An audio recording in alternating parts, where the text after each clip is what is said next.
इत्तेहादुल मुस्लिमीन जो है तो एक जमात है और जमात जो है तो उसूलों की बुनियाद पे भी चलती है और वो ये हर चीज़ हर एंगल से ये देखती है कि हमारे लिए अच्छा ऑप्शन क्या है, एक नंबर ऑप्शन क्या है। तो मजलिस के हमारे कायदीन ने जो है तो ये सारी बातों को मद्देनज़र रखा।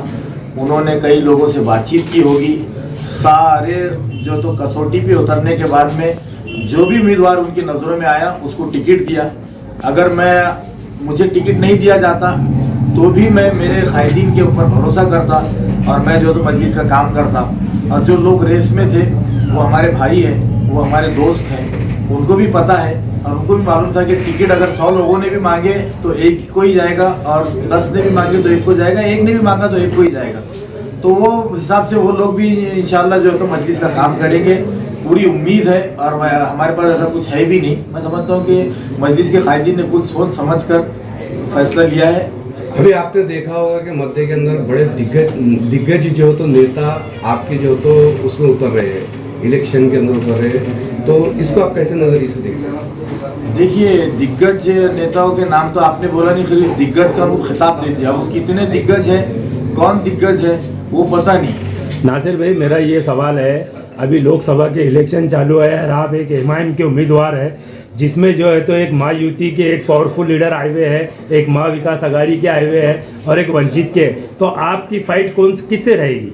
देखिए, सबसे पहले तो ये विधानसभा का इलेक्शन है, जैसा आपने लोकसभा का, विधानसभा का ये इलेक्शन होने जा रहा है। दूसरी बात, मैंने ये बार बार कहा हूँ कि मेरी किसी से फाइट नहीं है, सबकी फाइट नासिर सिद्दीकी मजलिस इत्तेहादुल मुस्लिमीन से है।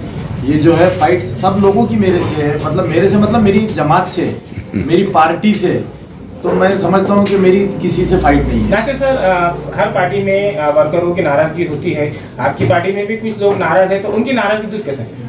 देखिए, नाराजगी होना स्वाभाविक है, कुछ देर के लिए नाराजगी हो सकती है, लेकिन मैं समझता हूँ कि उन्होंने उतनी भी ज़्यादा नाराजगी नहीं है जितना लोग समझ रहे हैं। क्योंकि हमारे तमाम जितने भी पदाधिकारी है, हमारे कार्यकर्ता है, हमारे कारपोरेटर्स है, ये सब जो है तो कल से कंटिन्यू कांटेक्ट में है और सब एक जान होकर एक ताकत के साथ में जो है तो एमआईएम पार्टी के बैनर के नीचे, हमारी जमात के बैनर के नीचे जो है तो जमा होकर लड़कर जीतने के लिए हम लोग ग्राउंड पर उतर। नासिर सर, आप बहुत जमाने से पार्टी का काम कर रहे हैं, शहर का भी काम कर रहे हैं, भारी नगर से भी रह चुके हैं। शहर में ऐसे कौन से मुद्दे हैं आपके दिमाग में कि आमदार बनते हैं आप, तो सबसे पहले उन कामों पर अमल दरामद करिए? देखिए, शहर के सबसे बड़े मुद्दे जो थे, मैं समझता हूँ कि पानी का बहुत बड़ा मुद्दा था और सड़कों का था। तो वो लगभग, तो अब उसके ऊपर बात करना या कोई ऐसा बोलेगा कि मैं ये कर दूंगा तो वो बात गलत है, क्योंकि वो ऑलरेडी सारी चीज़ें हो चुकी है। उसके अंदर बड़ा कारनामा मजलिस का और हमारी जमात का यही है कि एक जो ब्लैक लिस्टेड कंपनी के पास गया था, तो आज हमने इम्तियाज अली साहब ने जब उसके पीछा पड़ा और हमारे पास सभागृह के अंदर जब उस कंपनी का हमने विरोध किया और उसको यहाँ से भगाया, तो आज जो है तो टाकिया भी तैयार है, कई पाइपलाइन हो गई है और 2 महीने के बाद में पानी तो 24 घंटे आने ही वाला है। दूसरा सड़कों का था, वो भी ख़त्म हो गया। तो ऐसे शहर के जो है तो डेवलपमेंट के अब इलाकों के काम है, जिसके अंदर आउटस्कर्ट्स के अंदर जो है तो आज भी ड्रेनेज लाइन का प्रॉब्लम है।